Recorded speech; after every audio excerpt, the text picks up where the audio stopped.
Assalamualaikum everybody. This is Aeena. I'm a resident at Khan University Hospital, and I'll be presenting the case today.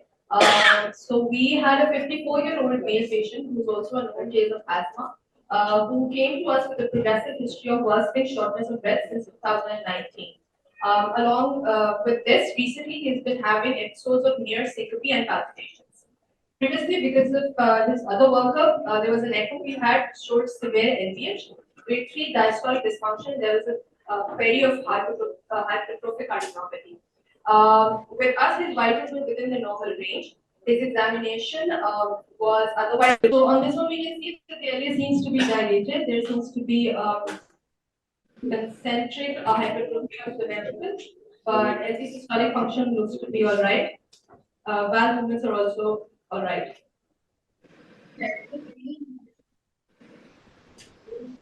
So also the dimensions we got was 18, and this again shows the hypertrophy. For the apical segments on short axis, we can see that all persistent showing the hypertrophy. So on the four-chamber view, we also can appreciate the hypertrophy, but the LV function looks to be all right. RV function was found to be normal. Similar findings. He was also found to have mild to moderate MR and grade 3 diastolic dysfunction. He had mild TR. So moving on, we got a strain done on him, which was reduced with a specific apical sparing, and the strain was minus 4.2. So, and the IVC was dilated, but respiratory collapse was observed. So, from the information available, what do we think can be the possible diagnosis? One could be infiltrative. Any specific ones that we had in mind? One could be amyloidosis. So in context of that, what would be the next ideal imaging of choice that we should be doing? We should be going with the CMR. So a CMR was done. I'll just play the initial images first.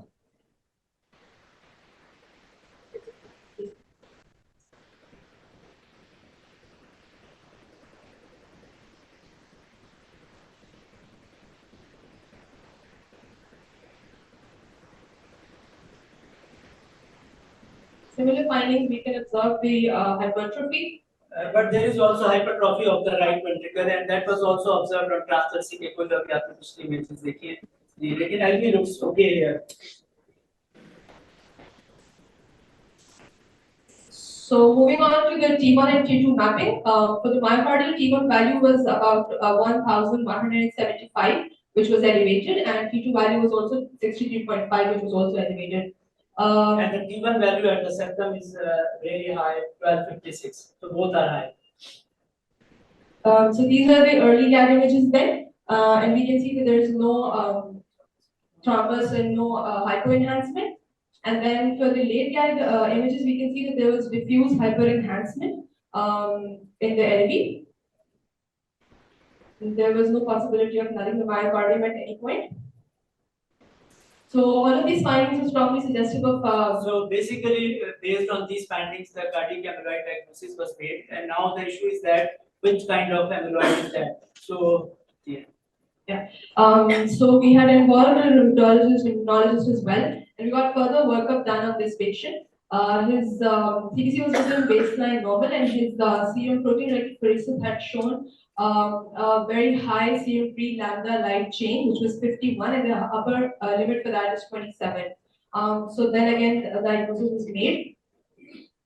His bone marrow was also aspirated, and it showed areas of infiltration with pale pink glass hyaline material deposition in perivascular location, which shows basically apple green bar differentials under the polarized light by Congo red stain. So the stain was positive in this patient. Hence, he was diagnosed with plasma cell dyscrasia. So just a few points about cardiac amyloidosis. There are two types: immunoglobulin light chain and transthyretin amyloidosis. In cardiac amyloidosis, one or many vital organ systems may be involved, including the kidney, liver, autonomic nervous system, and soft tissues.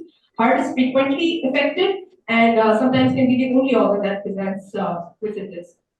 The transthyretin is a liver-derived plasma protein.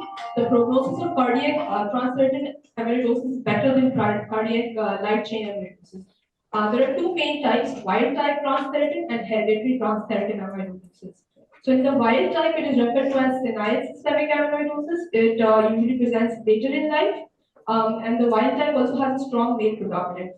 In the hereditary type, there are 120 mutations of the transthyretin gene, which encode pathogenic variants of the transthyretin with increased amyloidogenic potential. The onset occurs from the third decade, most commonly after the age of 40 years. So overall, the signs and symptoms of heart failure can be there: dyspnea, peripheral edema, markedly elevated JP, SIP is also in the late stages. Angina can occur due to involvement of small vessels, AFib in 10 to 15% of patients, high incidences of thromboembolism, and rapidly progressive course in light chain amyloidosis. So just to correlate the ECG, most of the patients can have a low voltage ECG. Some of them can have left bundle branch or LVHL ECG, and that's why probably our patient is not diagnosed appropriately. And then some of them can also have a pseudo-infarct pattern, which means anterior cues without any infarct history. So echo findings cannot confirm the diagnosis for isolation. The images should be interpreted in the context of patient's history. Increased thickness of the LV wall in the absence of hypertension, and increased echogenicity of the myocardium, granular or sparkling appearance, as very evident on the Planck's image in our patient, can be found in echo. So on biatrial enlargement is also a common finding in amyloid heart disease. Elvis systolic function is normal until the late stages of disease, and diastolic dysfunction is the fundamental abnormality, as we also saw in our patient. So there can be mild pericardial effusion due to pericardial involvement, increased wall thickness of the RV, cardiac valves, and atrial septums due to the diffuse infiltration. The atrial also infiltrated and dysfunction, and atrial thrombi may also be present without any arrhythmia. So it's during silence with them as well. So strain is reduced in patients with amyloid, but the apical segments are typically spared. So as we all saw, the CMR is a good modality. It has a sensitivity of 80% and specificity of 92, but cannot distinguish between the types of amyloid. So there was a study by Saeed et al. Who performed a longitudinal strain, late GAD enhancement CMR in 120 patients, referred from a tertiary center with confirmed amyloid, and 97% of the histologically confirmed cardiac amyloidosis had abnormal late GAD enhancement. So just a few points about T1 mapping. Markedly increasing native T1 values are distinguishing features of cardiac amyloid. In cases of severe renal failure, native T1 is a useful tool for the diagnosis of cardiac amyloid. So a technetium scan can also be used, and it shows diffuse uptake by amyloid fibril in the heart on the SPECT. It is inexpensive and it is easy to perform. It's used primarily for the diagnosis of transthyretin, but not light chain amyloid. And these are certain modalities that can be used. And these are the images for that. The diagnostic standard diffuse uptake on the spec. And that's about it. Thank you. So thank you, Aeena. Thanks for the presentation. Maybe we can take comments from our colleagues in Islamabad, Lahore, or Peshawar. Or regarding the presentation, wonderful one. In fact, we have been discussing amyloid heart disease in our Thursday morning meetings quite a lot. और doctor Tipu ने जो एक दो presentations बल्कि 2-3 से ज़्यादा ही दी हैं जो जिसमें आपने वो रेड फ्लैग्स वाला दिया था खासतौर पे बायलैटरल का पैटर्नल और लो वोल्टेज और स्ट्रेन में खासतौर पे चेरी ऑन टॉप सो ये सारी चीज़ें बढ़िया हैं मैं but the point is index of suspicion should be high. We should be thinking of amyloid in our population as well. पहले तो सोचते ही नहीं थे कि amyloid यहाँ पे possible भी है कि नहीं है. We should start thinking, we should start suspecting, then we find the cases. तो बाकी तो interesting findings थी, सारी classical findings ऐसी ही होती हैं. Again, the low voltage can be a very significant ECG finding, खासतौर पे देखने के लिए कि LVS भी है और low voltage है, तो ये बड़ी अच्छी finding है. Thank you, Shara sir. Actually, low voltage ECG आपको तमाम patients में नहीं मिलता. वो इम्पॉर्टेंट है एंड जो सबसे इम्पॉर्टेंट पॉइंट है हमने अपने थर्सडे सेशंस में अक्सर हमने एम्ब्रॉयड के केसेस दिखाए बट यहाँ ऑडियंस थोड़ा डिफरेंट था तो आई थॉट कि इसको यहाँ शेयर कर लेते हैं. पहली बात तो ये कि जब बहुत सालों पहले जब मैं न्यू क्लिनिक से वापस आया तो मुझे अंदाज़ा हुआ कि इनफैक्ट जब वहाँ गए तो वहाँ अंदाज़ा हुआ कि जो है वहाँ पर एम्ब्रॉयड के बहुत केसेस थे. लेकिन हम यहाँ पर उस वक्त एक भी केस एमिलॉइड का नहीं देखते थे। तो आई डिस्कस विद डॉक्टर सहेद, हमने कहा यार यहाँ तो हम एमिलॉइड देखते ही नहीं है, और वहाँ पर तो हर दूसरे रोज एक एमिलॉइड का केस होता था। तो देन उसके बाद से फिर ये हुआ कि जी हम सोचेंगे तो फिर हम पिक करेंगे, जब तक हम उस बारे में सोचेंगे नहीं तो probably we are missing and still missing the cases. And I think echo में जो न्यू चीज आई है वो स्ट्रेन है, और एपिकल स्पेयरिंग वाला जो स्ट्रेन है उसने बड़ी हेल्प की है। बट इवन देन जैसे अभी बात हो रही है, you can use other modalities, for example CMR, and अगर आपको डिफरेंशिएट करना है डीटीआर में और एयर में, तो फिर आप टेक्नीशियन पायरोफॉस्फेट स्कैन भी करवा सकते हैं। इसको प्रेजेंट करने का सिर्फ पर्पस ये था कि क्लासिकल फाइंडिंग्स क्या होती हैं, यहाँ पर जो ऑडियंस है उनको पता चल जाए, एंड वो फिर अगर सोचेंगे तो they will pick up more and more cases, and I hope हम फिर मिस नहीं करेंगे। तो यहाँ पर अगर कोई और कमेंट्स हैं तो I can take comment from doctor Imran Amin. Tipu साहब, जी टीपू साहब अस्सलाम वालेकुम। मैं ये कह रहा हूँ, अच्छा मैं ये कह रहा हूँ कि ये देखो माइलाइडोसिस की प्रोग्नोसिस भी आजकल काफ़ी इम्प्रूव हो गया है, तो इसकी डायग्नोसिस भी इम्पॉर्टेंट है, and there is treatment available for this disease as well. तो माइलाइडोसिस को पिक करना जो है ना अर्ली स्टेज में, इट इज़ वेरी इंपॉर्टेंट। जी बिल्कुल, एक तो पहली बात है कि एयर की प्रोग्नोसिस अभी बहुत अच्छी नहीं है, और इसमें चूंकि हमारे मल्टीपल मायलोमा और एयर वाला केस था ये, तो इसको हेमेटोलॉजिस्ट ने ट्रीटमेंट स्टार्ट कर दिया है, और जो स्पेसिफिक मेडिसिन है वो हमारे पास पाकिस्तान में अवेलेबल नहीं है।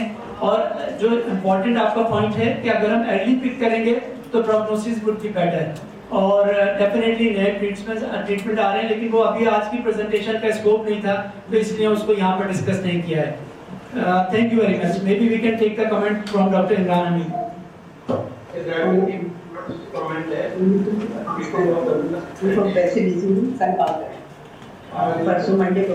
Working cases are being presented, and I request the presenters to make a short summary of the case. Take 2 or 3 photos, pics, or 2 or 3 videos, and load them up on the PSECO website, so that these cases can be archived, and anyone who has not attended the session or we may want to see them again later on, और हमारी जो एको की website है वो भी इस तरह से स्ट्रॉन्ग हो सकती है। तो इन तमाम केसेस को जो है डॉक्टर सुल्तान जो है वो कोऑर्डिनेट करें, और इन तमाम केसेस को जो है ना बस आज के सेशन के लिए ना रखें, बल्कि वेबसाइट पे ज़रूर अपलोड करें। Thank you.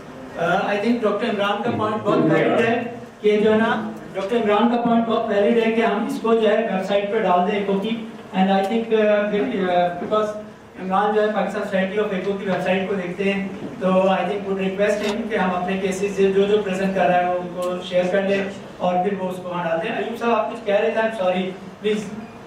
ये प्रेजेंटेशन बहुत जबरदस्त।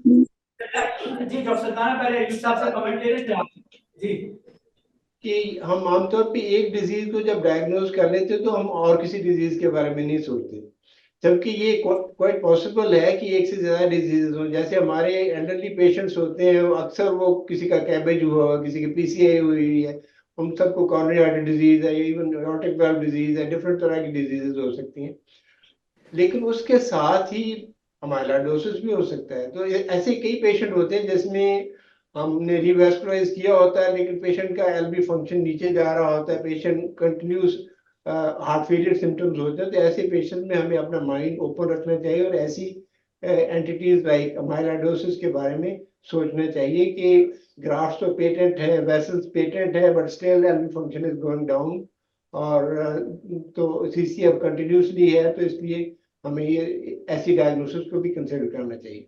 जी अयूब साहब, आपका पॉइंट बहुत अच्छा है, एंड आई थिंक वो रेड फ्लैग वाली स्लाइड ही दिखाई है, उसमें ये था कि हार्ट फेलियर रिजल्ट ईयर में बहुत सारे लोगों को एक्चुअली जो है वो अमिलॉइड निकलता है, और आजकल आप टावी इंटरनेशनल डाटा के हिसाब से बहुत सारे टावी के पेशेंट्स में भी इनफैक्ट जो है वो अमिलॉइड होता है अल्टीमेटली।